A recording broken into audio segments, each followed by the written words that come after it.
आइए आज के वचन में चलें। आज का वचन भजन संहिता 84 अध्याय उसका 11वां वचन हम पढ़ेंगे। क्या लिखा? क्योंकि यहोवा परमेश्वर सूर्य और ढाल है, यहोवा अनुग्रह करेगा और महिमा देगा, और जो लोग खरी चाल चलते हैं उनसे वह कोई भी अच्छी वस्तु रख ना छोड़ेगा। हालेलुया। क्या लिखा कि जो व्यक्ति खरा चाल चलता है, खराई से चलता है, परमेश्वर उसे कुछ भी रख ना छोड़ेगा। हालेलुया।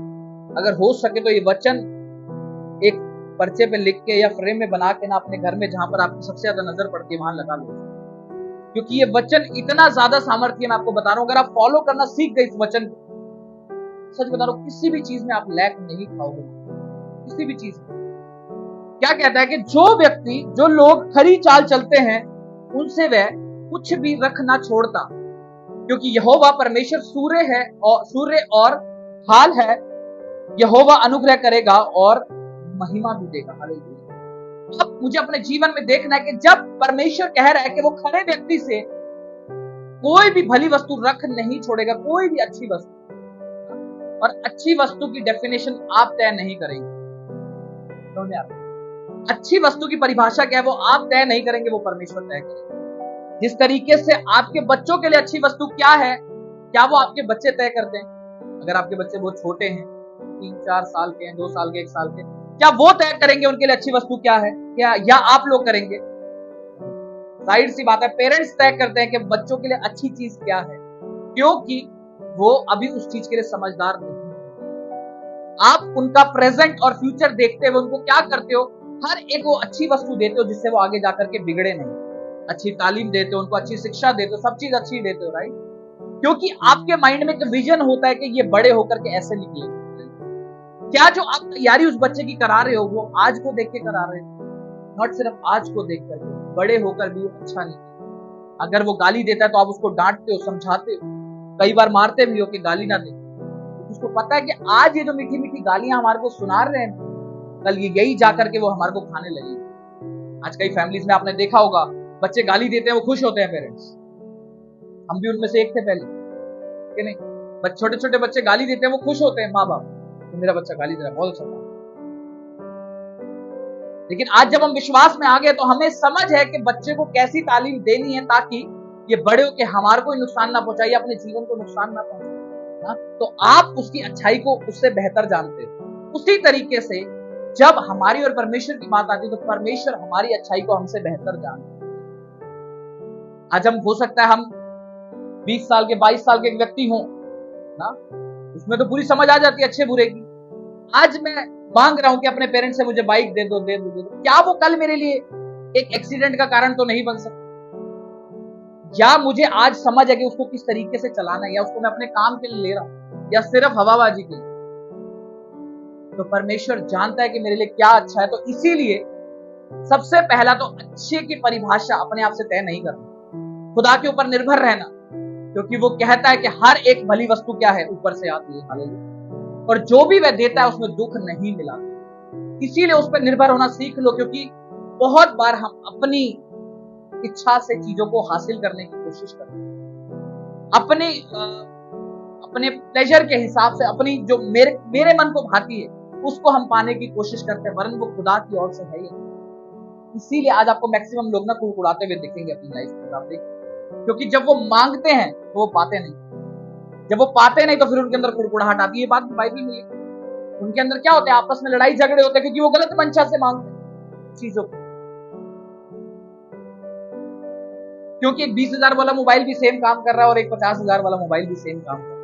फर्क है तो सिर्फ इतना, 50,000 वाला मोबाइल दुनिया को दिख रहा है कि ये 50,000, और 20,000 का मोबाइल में सिर्फ मेरा गुजारा काम चल रहा है अच्छे से। समझ में आ रहा है फर्क? अगर तो आपके पास, मैं कह रहा हूं, अगर आपके पास 2 लाख हैं तो आप 40,000 उसमें से खर्च कर दोगे तो कोई प्रॉब्लम नहीं। बट मेरे पास है ही 50,000 और मैं 1 लाख रुपए का फोन लेकर आ रहा हूं EMI पे, ये बेवकूफी है। एक एग्जांपल देकर के मैं आपको समझा, ठीक है ना? फिर मैं उसकी 8 महीने तक EMI भर रहा हूं। 20,000 सैलरी आ रही है, 10,000 तो मेरा EMI में जा रहा है, बाकी 10,000 अदर खर्चों में जा रहा है।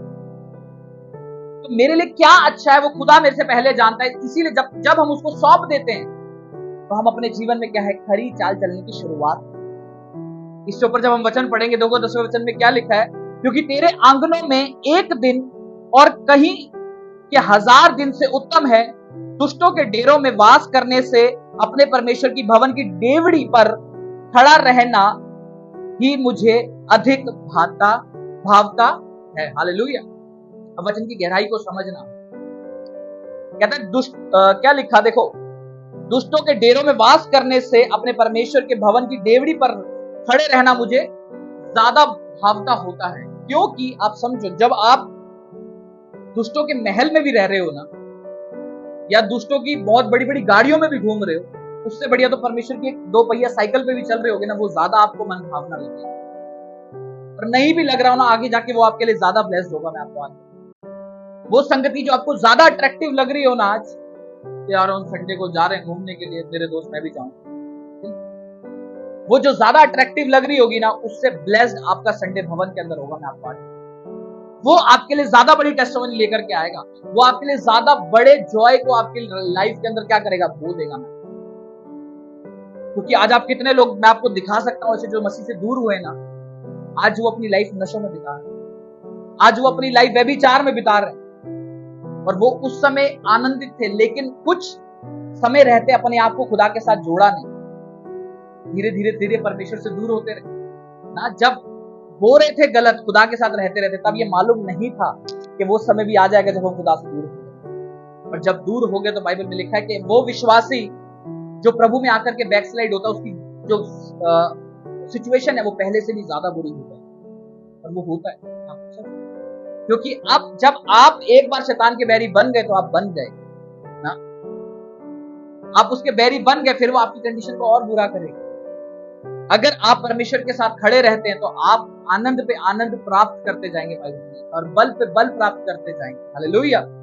इसीलिए मैं अपने चाल चलन को जांचूं कि क्या मैं खरी चाल चलने वाला व्यक्ति हूं या नहीं। क्योंकि जब परमेश्वर मुझसे वादा कर रहा है कि मैं उनसे कुछ भी रखना छोड़ता जो उनके लिए अच्छा है, क्या मैं अच्छे से सर्वाइवल करूं, क्या ये परमेश्वर की नजर में मेरे लिए अच्छा नहीं होगा?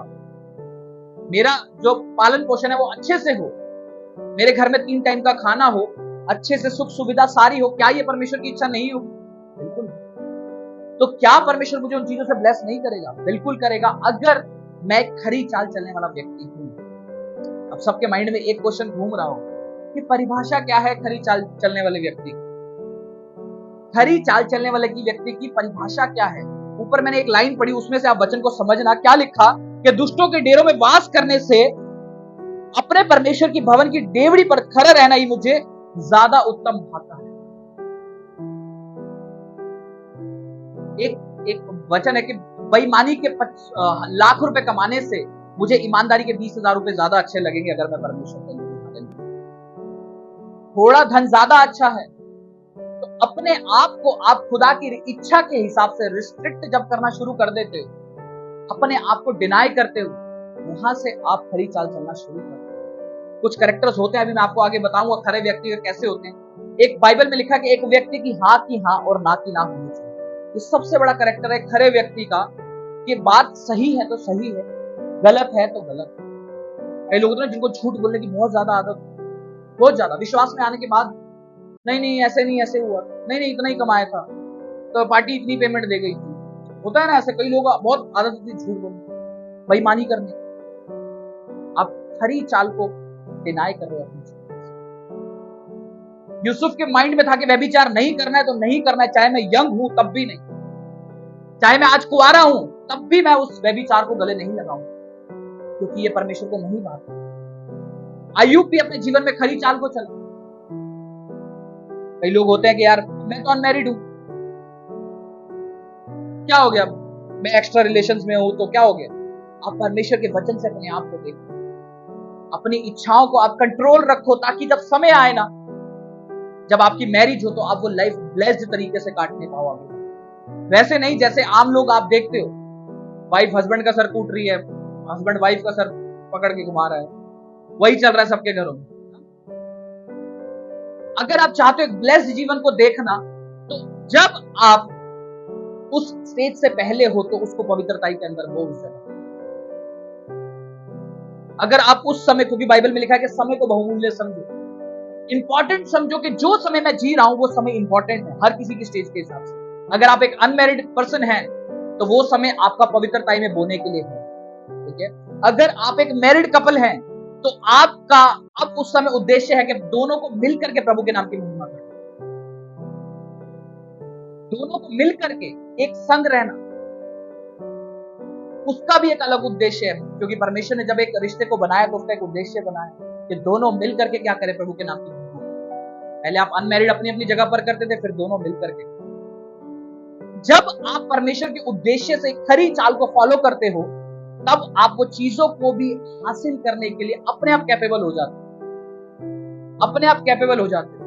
एक एग्जांपल देके समझाता हूं। जब एक एग्जाम होता है वहां पर एक परसेंटाइल तय कर दी जाती है कि इसके ऊपर अगर आप आते हो तो आप पास, मान के चलो 100 में से 33 आए तो उसके ऊपर पास हो। या जब 100 में से 33, जब मान के चलो क्लास में 60 बच्चे तो 60 में से अगर 60 के 33 से ऊपर आ गए, क्या सारे पास है? क्या उनमें से कुछ कुछ पास है? सारे ही पास है उनमें से। जब सबके 33 से ऊपर आ गए, वो क्राइटेरिया मीट कर लिया, तो सब अब अगली क्लास में जाने के लिए क्या है? तैयार, कैपेबल। उसी तरीके से जब हम परमेश्वर के क्राइटेरिया को फुलफिल करते हैं तो हम वो चीजों को भी हासिल करने के लिए कैपेबल हैं, क्योंकि परमेश्वर का वचन खुद वादा कर रहा है। हालेलुया।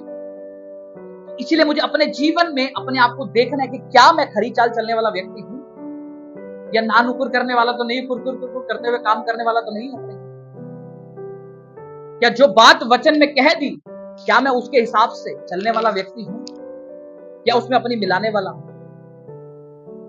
क्या उसमें अपनी बात को, योना नबी के बारे में आप सबने पढ़ा, परमेश्वर ने कहां अगुवाई करी थी और वो कहां निकल गया।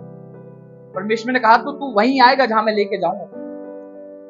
बंद कर दिया मछली के पेट में 3 दिन। इसीलिए जब आप, परमेश्वर आपको जिस रास्ते पर गाइड करता है ना, आप उस रास्ते को फॉलो करो। मत सोचो कि क्या होगा, मत सोचो। कई बार हम ना शरीर में इतने ज्यादा भारी हो जाते हैं, हम निर्णय नहीं ले पाते। और इसकी तैयारी आज से नहीं हो रही, आप पहले से करते आ रहे हैं, अपने शरीर को भारा करते हुए आ रहे हैं, करते हुए आ रहे हैं। और वो शुरू होता है आपके लैक ऑफ प्रेयर्स, आपकी प्रार्थना ना करने की वजह से। फिर हम कहते हैं संडे को कोई ना कोई प्रॉब्लम आ जाती है, हम आ नहीं पाते। उसकी तैयारी आप आज से नहीं कर रहे हो, आप पहले से करते आ रहे हो। यहूदा इस्करियोती भी जब वो मरा था तब से नहीं बोता आ रहा था, वो बहुत पहले से बोता आ रहा था अपनी लाइफ के अंदर। समझ में आता? इसीलिए जब आप चाहते हो अच्छा काटना तो उसको आज से बोना भी शुरू, वो खराई से चलना शुरू करो, क्योंकि बाइबल में लिखा है कि खरी चाल चलने वाले से वह कुछ भी रख नहीं। और जब आप नीति वचन में देखते हो, नीति वचन 10 उसका 9वां अध्याय, क्या लिखा है कि खरी चाल चलने वाला एक सुरक्षा को प्राप्त करेगा, परंतु टेढ़ी चाल चलने वाला, टेढ़ी चाल चलने वाले के सारे भेद क्या है? खुल जाएंगे।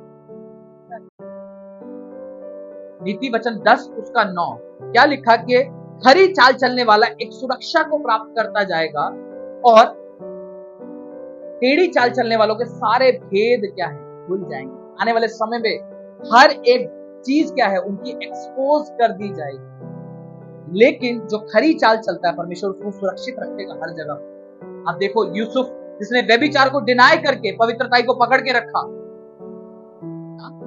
आने वाले समय में वो प्रधानमंत्री बनाएगा। दानियल, जिसने परमेश्वर को अपने राजा को मूर्ति के आगे दंडवत करना नामुनासिब समझा, वो आगे आने वाले समय में देखो परमेश्वर ने कितना ऊंचा उठाया। शेरों की मांद में भी वो सुरक्षित रहा। अब्राहम देखो, जो 90 साल की उम्र तक में भी आशा रख करके चलता रहा। जब परमेश्वर ने वादा किया कि मैं तेरी जनरेशंस को तारागण के समान बनाऊंगा, सोचो 90 साल की उम्र तक भी बच्चा नहीं, फिर भी आशा रख के चलता रहा। और वो कैसे दिखता है? जब उसको स्वर्गदूत दर्शन देने आते हैं, उस बुढ़ापे की एज में भी वो क्या करता है? भाग करके सेवा टहल करने के लिए निकलता है और अपनी वाइफ को कहता है कि तड़के से उठ के कुछ बढ़िया सा बना। सोचो एक बुढ़ापे की एज में, वहां पर भी वो परमेश्वर के नाम को महिमा देना जानता है। और सोचो ये वो समय है जब 90 साल तक उसकी लाइफ में टेस्टिमनी नहीं, 90 साल तक। आज हमें 90 दिन नहीं होते प्रभु में आए हुए, हम कुड़कुड़ाने लग जाते। प्रभु कहाँ है मेरी टेस्टिमनी? मैं तो रेगुलर चर्च आ रहा, मेरी परिस्थितियां ठीक नहीं हो रही, मेरी फाइनेंशियल परिस्थितियां चेंज क्यों नहीं करता? जिनकी चेंज हो गई है ना, उनसे पूछो जाकर के क्या खुदा के नाम की महिमा करते? सच बता रहा हूं, जहां पर भी हो ना, जिस भी हाल में हो, खुदा की महिमा करना मत छोड़ो। क्योंकि अगर आज आप कुड़कुड़ा रहे हो ना, तो कल टेस्टिमनी आ भी जाएगी तो भी खुदा के नाम की महिमा करना नहीं सीखोगे ना। क्योंकि कितने लोगों के जीवन में गवाही आई थी और गवाही देने वापस कितने आए थे? सिर्फ एक। परमेश्वर ने कहा कि अब बाकी 9 चंगे ना हुए थे, बाकी लोग चंगे ना हुए थे उस जगह। क्यों? सिर्फ टेस्टिमनी के लिए वेटिंग थी वहां पर और कुछ नहीं। अगर आज भी अपने जीवन में सिर्फ टेस्टिमनी के लिए, मेरे माइंड में कोई ध्यान नहीं है कलीसिया का टाइम क्या है, कलीसिया में कोई एक्टिविटी तो नहीं दिख रही मेरे को, कोई सामान तो गंदा नहीं पड़ा, कोई चीज तो खराब नहीं पड़ी, मैं उसको ठीक कर दूं। अगर मेरे माइंड में ध्यान बिल्कुल भी नहीं है तो कहीं ना कहीं मैं सिर्फ अपनी परिस्थितियों के अंदर घिरता हुआ चल रहा हूं, उस खरी चाल को मिस कर रहा हूं। एक खरा व्यक्ति आपको कभी भी झूठ में नजर नहीं आता, कभी भी हमेशा चीज को वैल्यू करता हुआ नजर आएगा। मान के चलो, एक खरा व्यक्ति जिसने मैंने किसी से पैसे उधार ली, एक एग्जांपल के तौर पर आपको बता रहा हूं। अव्वल तो विश्वासी लोगों को आपस में कभी भी पैसे का लेन देन नहीं करना चाहिए, ठीक है? आप थर्ड पर्सन से कर लो, लेकिन विश्वासी लोग आपस में ना करें तो ज्यादा बेटर है, क्योंकि शैतान कब आपके जीवन में काम करेगा आपको नहीं मालूम चलता। क्योंकि पैसा ऐसी चीज है जो आपको लड़ाई झगड़े मतभेद करवाएगा। अगर मैंने किसी व्यक्ति से पैसे उधार लिए और कल को मेरे से मांगने आना, हाँ दे दूंगा ना, जा यहां से, मैं दे दूंगा तेरे पैसे, भाग थोड़ी जा रहा हूं। तो अगर मैं खरा व्यक्ति हूं बाइबल के अनुसार, तो मुझे खराई से चलना, मुझे अपनी परिस्थितियों को इस तरीके से मैनेज करना है ताकि कोई मेरे ऊपर आके एलिगेशन ना लगाने पाए किसी भी बात। जब आप खरे व्यक्ति की, जब इंग्लिश में पढ़ते ना, वो लिखा है ब्लेमलेस, कि मेरे ऊपर कोई भी कलंक ना लगाने पाए, किसी भी बात का एक कलंक ना लगाने पाए, तूने ऐसे किया। मैं अपनी एक स्टोरी बताता हूं आपको। मैं जब यहाँ पर शॉप्स के नए बिजनेस में अपने आप जब आया था, तो मेरे कुछ पार्टनर्स, तो मैं उनके साथ स्टार्टिंग में कई बार बैठता था। जब वो ड्रिंक कर रहे होते तो मैं बैठा होता था वहां पर। तो एक बार एक व्यक्ति ने मुझे टोक दिया, मतलब मेरा स्टाफ ही था वो, मुझे कहता सर कौन सी लानी है आज? मैं कौन सी लानी है क्या मतलब? मैंने कहा मैं नहीं पीता भाई। कह रहा सर आप भी तो बैठते हो उनके साथ, आप भी तो पीते हो। मैंने कहा भाई मैं नहीं पीता। तो वहां से मुझे समझ में आया कि जब कोई मुझे देखेगा ना वहां बैठा हुआ, तो मुझे भी वो उसी थाली का व्यंजन समझे। तो मुझे किस तरीके से खराई में चलना है, वो दिन था आज का दिन। मैंने वो संगति को मुड़ के नहीं देखा कभी। जब तक काम चल रहा है तब तक मैं वहां हूं, उसके बाद मैं अपने घर, वो अपनी मस्ती में। तो मुझे खरी चाल चलने को क्या करना है? मेंटेन करके रखना है। ये नहीं कि ठीक है तुम जो कर रहे हो मैं भी वही करूं। आप दारू पीने में पार्टनरशिप में नहीं हो। अगर आप किसी के साथ काम कर रहे हो तो आप सिर्फ काम के लिए उसके साथ हो, नशे करने के लिए नहीं हो, व्यभिचार करने के लिए नहीं हो। आप खरी चाल को मेंटेन करके रखना बहुत जरूरी है। ऐसा नहीं कि आज गाली से परहेज कर लिया, कल गुस्सा आया तो गाली दे दी। इसीलिए अपनी चाल, खरी चाल को क्या करो, मेंटेन करके रखो। कोई मेरे पे एलिगेशन न लगाने पाए आकर के 1%। हमने तो आपको वहां देखा था ऐसी ऐसी जगह पर। इसीलिए मत देखो कि मुझे पहला, तो कई लोग कहते हैं मैं परमेश्वर की नजर में ठीक। अगर आप परमेश्वर की नजर में ठीक हो ना, तो दुनिया की नजर में कभी गलत नहीं हो। हाँ, अगर वो आपको कह रहा है कि धर्म चेंज, वो एक अलग बात है। लेकिन अगर वो आपको कह रहा है कि यार तू भी तो नशे करता है, वो कैसे कह रहा है व्यक्ति? उसकी हिम्मत कैसे हो? क्या उसने कहीं देखा है? अभी कह सकता है या कहीं से सुना है? ठीक है कि नहीं? क्योंकि जब तक आग नहीं लगती धुआं कहीं नहीं उठता। समझ में आ रहा सही? तो इसलिए ना आग लगाओ ना धुआं उठे, ना ऐसी एक्टिविटी मेरे जीवन में हो, ना कोई बोलने पाए आगे आकर। क्योंकि परमेश्वर ने कहा है कि अपने बिछौने को क्या है, कलंकित ना होने दो, उसको बिल्कुल ब्लेमलेस रखो।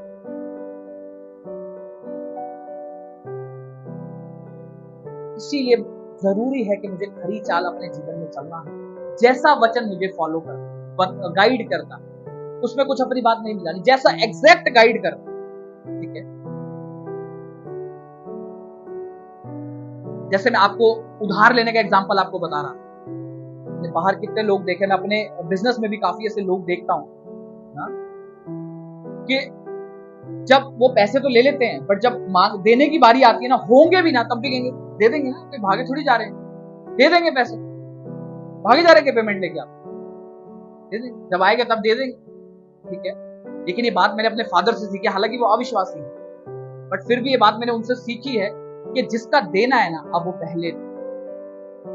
क्योंकि जब मैंने अपनी लाइफ में इस बात को फॉलो किया ना, पहले जब मैं पैसों के लिए लालची था ना, मैं ऐसा ही था, ले लिए किसी से, वापस नहीं देने, किसी के नहीं देने वापस। लेकिन जब मैंने मैं विश्वासी होने से, जब मैं नया नया आया था तभी मैं ये बात सीख ली थी। जब मैंने अपने फादर को भी देखना शुरू किया ये बात के लिए, क्योंकि तब मेरे को समझ आने लगी थी बिजनेस की थोड़ी बहुत, तो मैंने अपने फादर को देखना शुरू किया किस तरीके से वो इतने सालों से बिजनेस में है और 1 रुपए का भी कोई एलिगेशन नहीं लगा सकता सामने से कि इन्होंने हमारे पैसे देने और मार के बैठ गए। मेरे फादर कहते जहां नजर घुमाओ ना वहां से लेने होंगे, देने किसी के लिए। और ऐसा नहीं है कि बहुत ही पैसों की बारिश हो रही है, ऐसा बिल्कुल नहीं है, लेकिन नीयत साफ। कोविड के समय पर काफी नुकसान हुआ था, सबका हुआ था, उसमें कोई नया नहीं। जितने भी होलसेलर बिजनेस में सबका नुकसान हुआ था, हम भी उनमें से काफी मोटे नुकसान से निकले। लेकिन एक सप्लायर का आज तक हमने पैसा 1 रुपया नहीं लिया। इसीलिए आज हर एक पार्टी तरसती है कि मेरे फादर के साथ कहती है वो आपके साथ बिजनेस करना। और हमसे ऐसे कई ज्यादा बड़े बिजनेसमैन हैं जिनको वो आके बोलते हैं हमने माल देना ही बंद कर दिया, पैसे ही नहीं देते। तो एक खरा व्यक्ति का चाल चलन हमेशा क्या होना चाहिए? खरा होना चाहिए हर एक चीज के लिए, चाहे आपका लेन देन हो, चाहे आपका कैरेक्टर हो, चाहे कुछ भी क्यों ना। हमारा कैरेक्टर क्या होना चाहिए? बिल्कुल साफ सुथरा, ताकि जब मेरी आशा प्रभु के ऊपर होगी ना, मुझे इधर उधर ताकना नहीं पड़ेगा किसी भी चीज के लिए ना। हमारे जीवन में ऐसे हमें कभी भी ताकना नहीं पड़ता कि इधर उधर कहीं पर भी नहीं। खुदा हमारे लिए सारे मार्ग अपने आप ही ओपन। इसीलिए अपने चाल चलन को क्या रखो इतना खरा कि जब मैं सर उठा करके चलूं अपने मोहल्ले के अंदर, मुझे सर झुकाने की जरूरत ना पड़े किसी भी चीज। और जब खुदा मेरे कैरेक्टर को देखे, मुझे खुदा कहे हाँ मुझे इसे ब्लेस कर। क्योंकि जब खुदा ने यूसुफ को देखा था कि यार, क्योंकि वो ऐसी परिस्थिति होती है जो एक मैन के लिए सबसे ज्यादा वीक पॉइंट होता है, आपको सच बता। और बहुत ही मुश्किल होता है कि विश्वास में चलने वाला व्यक्ति भी वहां से बच पाए। जो ब्रदर्स लोग हैं वो बात को समझ रहे होंगे मैं क्या कह रहा हूं। एक स्त्री खुद सामने से आ रही है कि बोल रही कि मेरे साथ व्यभिचार कर, और एक मैन इस चीज में सबसे ज्यादा कमजोर होता है, चाहे वो विश्वासी भी क्यों ना हो। क्यों बाइबल में लिखा कि अपने आप को रिस्ट्रिक्ट करके रख, उसकी चुलबुली बातों से अपने आप को बचा। नीति वचन में पढ़ा कि उसकी मन भावने वाली बातों से अपने आप को क्या कर, सुरक्षित रख। चिकनी चुपड़ी बातों से अपने आप को क्या कर, बचा करके रख। क्यों बोला? ये तो नहीं बोला कि उसकी चिकनी चुपड़ी बातें उसको जाके समझा कि नहीं बहन ऐसी बात मत कर, ये गलत है, ऐसा तो नहीं लिखा बाइबल में। क्यों लिखा अपने आप को सुरक्षित कर? क्योंकि परमेश्वर जानता है कि आपका वहां पर गिरना बहुत ज्यादा आसान है। इसलिए कोविड में कहा ना 2 गज की दूरी, मास्क है जरूरी। तो वैसे ही वो एक दूरी को मेंटेन करके रखो। समझ में आता? वो एक दूरी को मेंटेन करके रखो ताकि आप पवित्रता में चलने पाओ। कुछ चीजें होती है जहां से हमें भागना जरूरी है, वहां पर काउंसलिंग नहीं करनी है बैठ के। यूसुफ ने काउंसलिंग नहीं करी, नहीं नहीं गलत है ये चीज, ऐसे मत कर, ले अपने कपड़े चल भाग। है? उसने काउंसलिंग नहीं करी, वो भागा वहां से। बोला मैं काउंसलिंग करने जाऊंगा तो मैं ही गिर जाऊंगा। मैं भी चाह रहा। कई लोग होते लगे रहते काउंसलिंग करने में, सिस्टर ऐसे नहीं ऐसे करो, साथ में ही मिलेंगे कुछ दिन बाद। जब एक आग बुझाने वाला होता है ना, तो वो भी पूरी तैयारी के साथ जाता है, उसके पास भी इतनी अकल है। मेरे पास जितनी मर्जी स्किल हो पाइप पकड़ने की, पानी बहुत तेज आ रहा है पीछे से, जितनी मर्जी स्किल हो, वो फायर सूट पहन के ही जाता है, वो पागल नहीं है। हालांकि हमारे पास इतनी नॉलेज नहीं है कि आग कैसे बुझानी है, उतने प्रेशर पाइप को पकड़ना कैसे है, उसके पास है। वो फिर भी इतनी समझ उसके पास भी है कि मैं फायर सूट पहन के, जो मुझे सिखाया गया अपनी ट्रेनिंग के दौरान, उसको मैं फॉलो करूं। लेकिन हम कुछ मूर्खता में जो चलते हैं ना, वो भूल जाते हैं कि वचन मुझे क्या कहता है। कि जब वो मुझे दूर रहने को कह रहा है, इन चीजों से, इन कंडीशन से दूर रहने को कह रहा है, फिर मुझे क्या जरूरत है काउंसलिंग करने की? अपनी तो कर लो पहले, अपने आत्मिक जीवन तो सुधार लो। आप दूसरे को बचाने चले। बाइबल में कहा एक अंधा दूसरे अंधे को रास्ता दिखाया, दोनों साथ में खड्डे में गिरे। पहले तो एक गिर रहा था, अब दोनों साथ में जाएंगे। चलो, तरक्की है शैतान की। इसलिए सूझबूझ रखो। खरी चाल जो व्यक्ति चलता है ना, वो हमेशा फोकस में रहता है। अगर यूसुफ खराई में ना होता ना उस जगह, वो व्यभिचार में 100% गिरता वहां, 100%। अगर अयूब खराई में ना होता ना, तो वो अपने आप को वो बोलता कि क्या हो गया मेरे जीवन में, मैं तो खरा चाल चलने वाला व्यक्ति हूँ, मेरी फैमिली भी मर गई, बच्चे भी चले गए, सब हो गया, मेरा बिजनेस भी सब खत्म हो गया। फिर भी वो कहता है कि मैं अपनी माता के गर्भ से नंगा आया था, नंगा ही लौट जाऊंगा। उसी ने दिया, उसी का नाम धन्य माना है। हालेलुया। सिर्फ खराई से चलने के रिजल्ट। इसीलिए अपने जीवन को मेंटेन करो, बनाओ, एक तरीके से डिजाइन करो, और वो आप खुद करो। The only person who stops you that is you. एक ही व्यक्ति जो आपको रोक सकता है और वो आप खुद। इसीलिए अपने आप को ही बनाओ ताकि आप खुद को रोक न सको परंतु प्रभु की ओर बढ़ा सको। और जब आप उसको अपनाना शुरू कर दोगे ना, एक खरे कैरेक्टर की तरफ बढ़ना शुरू कर दोगे, हर एक चीज, ऐसा नहीं सिर्फ एक पवित्रता को फॉलो करो, पंक्चुअलिटी को लेकर, अपने लीडर की बात को ओबे करने को लेकर भी। आप कभी भी देख लेना, जिसने अपनी लीडर की बात को ओबे किया है ना, वो आपको हमेशा एक लेवल पे दिखेगा, हमेशा, कभी भी देख, कभी। हाँ, वरन उसका लीडर जो है वो बाइबल से उसको गाइड कर रहा हो, वो एक कंडीशन बहुत जरूरी है, ठीक है। वो आपको हमेशा एक लेवल पे दिखेगा, क्योंकि जब हमारे लीडर हमें गाइड करते थे, हम उनकी बात को सुनते थे, हम उनकी पर्सनल लाइफ को नहीं देखते थे, वरन वो वचन से मुझे क्या गाइड कर रहे हैं। हालांकि पर्सनल लाइफ भी एक एग्जाम्पल होना चाहिए, बट हम उस समय वो चीजें नहीं देखा करते थे, क्योंकि हमें इतनी बुद्धि नहीं होती थी कि उसकी पर्सनल लाइफ में क्या चल रहा है, वो गाइड क्या कर रहा है, हमें वो ध्यान ज्यादा होता है। आजकल क्या होता है, उसकी लाइफ में क्या चल रहा है पहले वो देख, वचन क्या बता रहा है उस पर ध्यान ही नहीं है। हमारा अगुआ टाइम से आ रहा है नहीं आ रहा, पहले वो लिख ले, हम तो बाद में जाएंगे। हमने कभी नोटिस नहीं किया कि हमारा अगुआ पर्सनल लाइफ में क्या कर रहा है। हमने हमेशा ये देखा कि वो वचन से मुझे क्या सीखा, और यही एक रिजल्ट है कि आज मैं यहाँ पर खड़ा हूं। यही एक रिजल्ट है वो पात्रों की हजूरी जो परमेश्वर जिसे बढ़ाता है। वही एक नतीजा है कि परमेश्वर अपने गहरे भेदों को उड़ेलता है। इसीलिए आज मुझे जरूरी है कि अपने कैरेक्टर को बिल्ड कर और फोकस के साथ, ये नहीं हो रहा है ठीक है, नहीं हो रहा तो कोई, चल तो रहे हैं प्रभु में जैसे सारे चल रहे, एक फोकस के साथ। क्योंकि जब यूसुफ का एक एग्जांपल देखते ना, वो बचपन से ही, जब वो छोटा था अपने भाइयों के साथ रहता था, वो तब से एक फोकस के अंदर था कि मुझे अपने कैरेक्टर को क्या है, बिल्ड करके रखना, मेंटेन करके रखना। और आप देखो वो मेंटेनेंस का रिजल्ट प्रधानमंत्री की कुर्सी पे आपको नजर आ रहा है। जोर से तारीफ करेंगे। मेंटेनेंस कहां से शुरू है, बचपन से, चाइल्डहुड से, और रिजल्ट कहां नजर आ रहा है, वो प्रधानमंत्री की कुर्सी पर। तो इसीलिए मेरी दूरदृष्टि होनी चाहिए, मेरा फोकस, एक खरा व्यक्ति हमेशा फोकस्ड लाइफ के साथ जीना चाहिए कि यार मेरे को क्या है, मेंटेन रखना। चाहे मैं काम पर जा रहा हूं, मुझे वहां भी पवित्रता को फॉलो करना है, चाहे मैं घर पर हूं, चाहे मैं कहीं पर भी हूं, वहां मुझे पवित्रता को फॉलो करना है। अगर मैं अपने बिजनेस में हूं तो मुझे ईमानदारी को बरतना है, आपकी कमाई को अपने घर में नहीं लेकर के आना, ठीक है, चाहे वो कम भी क्यों ना हो, चाहे बेईमानी वाला आपसे ज्यादा कमा रहा हो, आप ईमानदारी की कमाई में क्या करना, खुश रहना, क्योंकि वही आपके घराने में बरकत देगी, वही आपकी जो आगे जनरेशंस हैं उनको फ्रूटफुल बनाएगी। आप देखिए कितने ऐसे लोग देखे होंगे कि जिन्होंने अपनी यंग एज में ऐसे ऐसे काम करे जो उनको नहीं करने चाहिए बिब्लिकली, बट जब आप उनकी मैरिड लाइफ में झांक करके देखोगे ना, 100 तरीके की लड़ाई, 100 तरीके के कलेश उनके जीवन में आप देखोगे। ये विश्वासी लोग ही बता रहा हूं, आप विश्वासी नहीं, क्योंकि जब समय था अपने आप को पवित्रता में मेंटेन करने का, वो समय उनको लैग किया, उन्होंने खराई से चलने का वो समय उन्होंने क्या करा, लैग किया, उसको इग्नोर किया। आज आप अपने आसपास देख लोगे उनकी लाइफ में क्या उनकी मैरिड लाइफ चल रही होंगे आपके आसपास, विश्वासी लोग भाग, अविश्वासियों को तो, क्योंकि जिसका कोई गाइडेंस ही नहीं है उसकी मंजिल आप कैसे तय करोगे, उनकी तो मैं बात ही नहीं कर। लेकिन जिनके पास मंजिल भी है, डेस्टिनेशन सब कुछ है, परमेश्वर ने बता रखा है, वो लोग भी आज ऐसे भटक रहे हैं। रीजन, समय रहते हुए खरी चाल को ना फॉलो।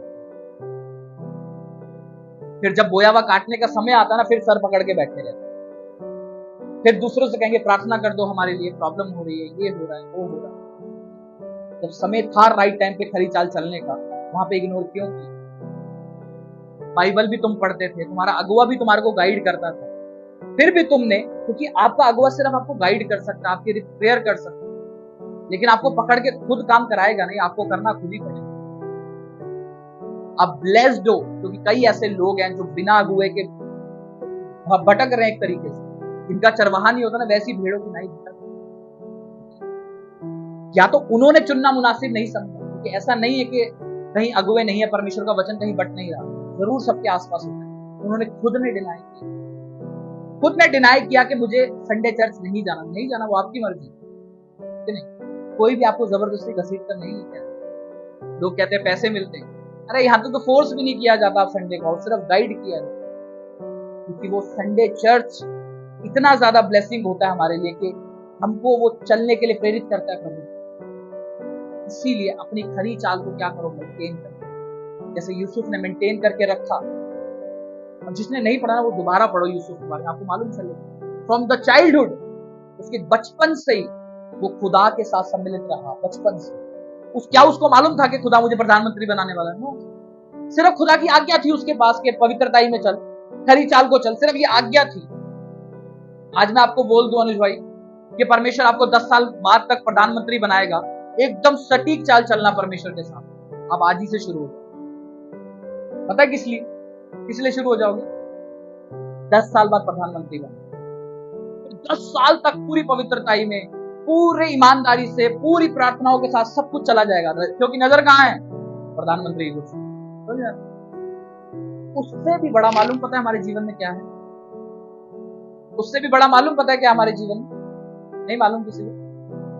वो स्वर्ग है हमारे लिए, उससे भी बड़ा। जो प्रधानमंत्री की कुर्सी से भी बड़ा ना हमारे लिए वो स्वर्ग है जो प्रभु ने हमारे लिए।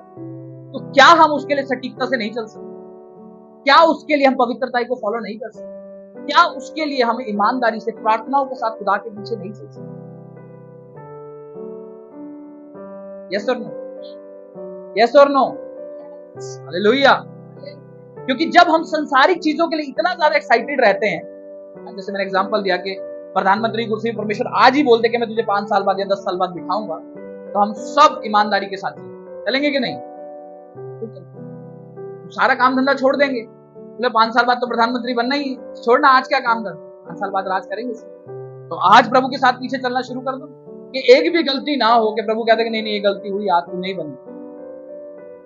आपको सच बता रहा हूं, उससे कहीं ज्यादा अधिक वैल्यूबल हमारे लिए स्वर्ग होगा, क्योंकि आज हम उसको देख नहीं पाते, इमेजिन नहीं कर पाते कि स्वर्ग का नजारा क्या हो।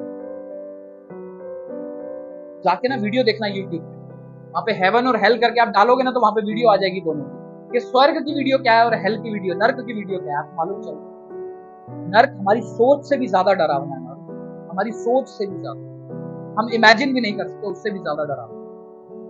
कहता है हम उसके अंदर होंगे, जो व्यक्ति विश्वास ना करता होगा, प्रभु के पीछे ना चलता होगा, वो उस नर्क में होगा और वो आग कभी बुझने की नहीं। तो ये मत सोचना कि आप जल के मर जाओगे, आप भी नहीं मरोगे, और वो आग जलती भी रहेगी और आप भी जिंदा रहोगे उसकी आग। आप लोग नहीं, जो लोग विश्वास नहीं करता और प्रभु के पीछे नहीं चलते, वो लोग उस आग में भी पड़े रहेंगे और जलते भी रहेंगे और खत्म भी नहीं होंगे। सोचो क्या मंजर होगा।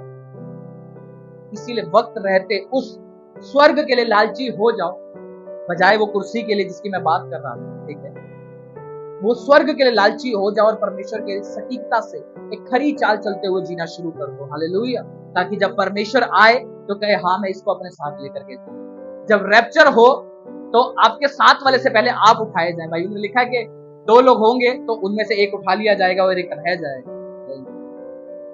बाइबल में ऐसा नहीं कि अगर आप दोनों के दोनों खरी चाल चलने वाले तो वो दोनों ही उठाए जाएंगे, ऐसा नहीं। वो एक एग्जाम्पल देके बताया गया है कि जो एक व्यक्ति जो परमेश्वर के साथ नहीं चलता होगा वो रह जाएगा और दूसरा खाली। ये सब दुआ में चलेंगे।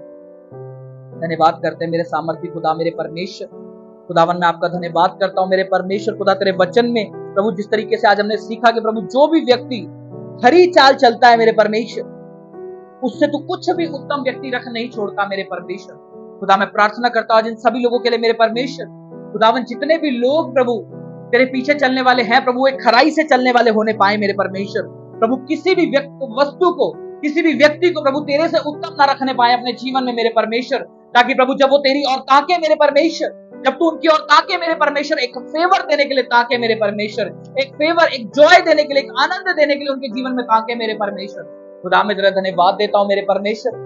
तो खुदा जितने भी लोग यहाँ मौजूद है मेरे परमेश्वर, सभी के जीवन में प्रभु जी वो खराई को उतारना मेरे परमेश्वर, ताकि प्रभु जी ब्लेमलेस होकर के अपने जीवन में चलने पाए मेरे परमेश्वर खुदा। मैं तेरा धन्यवाद देता हूँ प्रभु जी, धन्यवाद देता हूँ मैं प्रभु। पूरा आदर सम्मान सही के प्रार्थना भी तेरे इकलौते बेटे प्रभु यीशु मसीह के सामर्थ्य नाम से मांगता हूं। आमीन। सब जोर से तारीफ करके परमेश्वर